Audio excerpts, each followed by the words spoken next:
عید الفطر پر ضلعی انتظامیہ اسلام آباد کا فیملیز کی سہولت کے لیے احسن اقدام۔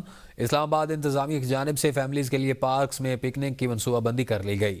لیک ویو پارک اور دامن کوہ پارک کو فیملیز پارک قرار دے دیا گیا۔ ایڈیشنل ڈسٹرکٹ مجسٹریٹ اسلام آباد صاحبزادہ یوسف کی جانب سے نوٹیفیکیشن جاری کر دیا گیا۔ نوٹیفیکیشن کے مطابق دونوں پارکس میں عید کے تینوں دن صرف فیملیز کو داخلے کی اجازت ہوگی۔ خواتین نے پہلے عید کی خوب دل کھول کر شاپنگ کی اور اب باری ہے خوبصورت اور پرکشش نظر آنے کی۔ خواتین نے حسن کو نکھارنے کے لیے بیوٹی پارلرز کا رخ کر لیا۔ مزید جانتے ہیں اسلام آباد سے زاہدہ راؤ کی رپورٹ میں۔ بازاروں میں لڑکیوں کا رش اپنی جگہ، لیکن بناؤ سنگھار بھی تو اہم ہے نا، اسی لیے خواتین بیوٹی پارلر جانا بھی نہیں بھول پاتی۔ عید کے لیے خواتین کی تیاریاں ختم ہونے کا نام ہی نہیں لے رہی۔ بیوٹی پارلرز میں بھی بھرپور رش ہے اور خوبصورت نظر آنے کے لیے اتنی کوشش کہ کسی کو نت نئی ہیئر کٹنگ کرانی ہے تو کسی کو facial, many cure, paddy cure. Beautician کا کہنا ہے کہ خواتین تو اپنے حسن کو لے کر جذباتی ہو جاتی ہیں۔ عید پہ تو آپ کو پتہ ہے ہر بندے کو دل چاہتا ہے وہ ایک دوسرے سے منفرد لگے، تو اس منفرد لگنے کے چکر میں جو ہے آج کل جو ہے بہت سی ٹرینڈز چل رہے ہیں۔ زیادہ تر تو یہ ہے کہ butterfly haircuts, face framing کے ہیئر کٹس، والیوم والے اس طرح کے چل رہے ہیں۔ دوسری جانب فرشی شلوار کا ذکر بھی سیلون میں پہنچ گیا۔ لڑکیاں کہتی ہیں فرشی شلوار پر جو کٹنگ اچھی لگے گی وہی کرانی ہے۔ جیسا کہ آپ کو پتا آج کل فرشی شلواروں کا بہت ٹرینڈ چل رہا ہے، تو وہ میں نے بنوائی ہے، پھر میں نے اپنے سروسز یہاں سے کروایا۔ میں یہاں پہ آلموسٹ 2 ایئرس سے ریگولر ان کی کلائنٹ ہوں اور میں یہاں پہ آتی رہتی ہوں۔ میں نے ڈائی جیسا کہ آپ دیکھ سکتے ہیں اور فیشیل کروایا ہے اور باقی مینی پیڈی جو سارا کچھ ہوتے ہیں سروسز وغیرہ۔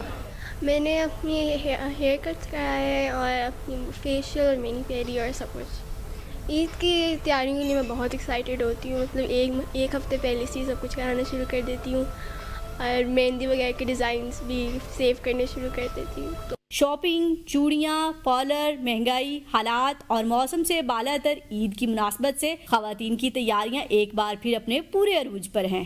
سجنا سنورنا صنف نازک کا فطری شوق ہے اور عید پر ہر کسی کی خواہش ہوتی ہے کہ سب سے منفرد اور الگ نظر آئے۔ اسی لیے اپنے حسن کی تلاش کے لیے خواتین نے پارلرز کا رخ کر لیا ہے۔ کیمرہ مین اسلان سنگھ کے ساتھ زاہدہ راؤ، ABN نیوز، اسلام آباد۔ عیسیٰ خیل میں عید کے قریب آتے ہی خریداری کا جنون بڑھنے لگا اور جوتوں کی دکانوں پر رش دیدنی ہے۔ خریدار اپنی پسند کے جوتے ڈھونڈنے میں مصروف ہیں، جبکہ دکاندار اپنی دکانوں پر رش سنبھالنے میں لگے ہوئے ہیں۔ مزید تفصیلات جانتے ہیں ظہیر عباس خان کی رپورٹ میں۔ عید قریب آتے ہی خریداری کا جنون بڑھنے لگا ہے اور جوتوں کی دکانوں پر رش دیدنی ہے۔ خریدار اپنی پسند کے جوتے ڈھونڈنے میں مصروف ہیں، جبکہ دکاندار اپنی دکانوں پر رش سنبھالنے میں لگے ہوئے ہیں، لیکن قیمتوں پر بات آ کر بحث بھی شروع ہو جاتی ہے۔ خریدار رعایت مانگتے ہیں، جبکہ دکاندار منافع بچانے کے چکر میں نرخ کم کرنے کو تیار نہیں۔ الحمدللہ عید کی وجہ سے رش کافی بڑھ گیا ہے، لوگ جو بڑی تعداد میں خریداری کر رہے ہیں، گاہک بھی خوش نظر آ رہے ہیں اور ہم دکاندار بھی ماشاءاللہ خوش ہیں۔ ہم ادھر عید کی شاپنگ کرنے کے لیے آئے ہیں، ہم نے کپڑے خرید لیے ہیں اور اس کی سلائی بھی کر لی۔ اب ہم شوز خریدنے کے لیے ادھر آئے ہوئے ہیں، ہم اب شوز خرید رہے ہیں۔ عید کی خریداری میں ہر کوئی اپنی جگہ درست لگتا ہے، لیکن قیمتوں میں اضافے سے عام خریدار کی پریشانی بڑھتی جا رہی ہے۔ کمر مشانی میں خریداری کا یہ سلسلہ آخری دنوں تک جاری رہے گا۔ کیمرہ ٹیم کے ساتھ ظہیر عباس خان، ABN نیوز، عیسیٰ خیل۔ کشمیری ثقافت اور کھانے اپنے منفرد انداز اور ذائقے کی وجہ سے دنیا بھر میں پہچانے جاتے ہیں۔ ان کھانوں میں گوشت اور ابال کر بڑی محنت سے تیار کردہ گوشتابہ اپنی منفرد پہچان اور کشمیری کھانوں میں سال ہا سال پرانی روایات کی منفرد حیثیت رکھتا ہے۔ مزید تفصیلات فواد عباسی کی رپورٹ میں۔ لذت سے بھرپور گوشتابہ جہاں کشمیریوں کی مرغوب غذا ہے، وہیں اس ذائقہ دار ڈش کی تیاری مشکل اور محنت طلب کام ہے۔ گوشتابہ کشمیری دسترخوان کا لازمی جزو ہے۔ اس پکوان کے مزے لینے کے لیے گھروں کے ساتھ ہوٹلز پر بھی رش لگا رہتا ہے۔ گوشتابہ کو لوگ اپنے عزیزوں کو تحفے کے طور پر پیش کرتے ہیں، جبکہ ملک بھر سے آئے سیاح اس لذیذ پکوان کی تعریف کرتے نظر آتے ہیں۔ ہمارے کشمیر کی مشہور ڈش ہے یہ گوشتابہ، جو ہے کشمیر سے یہ ڈش وہ آئی ہے کشمیری لوگوں کے لیے، اور ہمارے مظفر آباد میں کشمیر میں بہت گوشتابہ زیادہ چلتا ہے۔ یہ جب عید آتی ہے، عید پہ بہت اس کی خرید و فروخت ہوتی ہے۔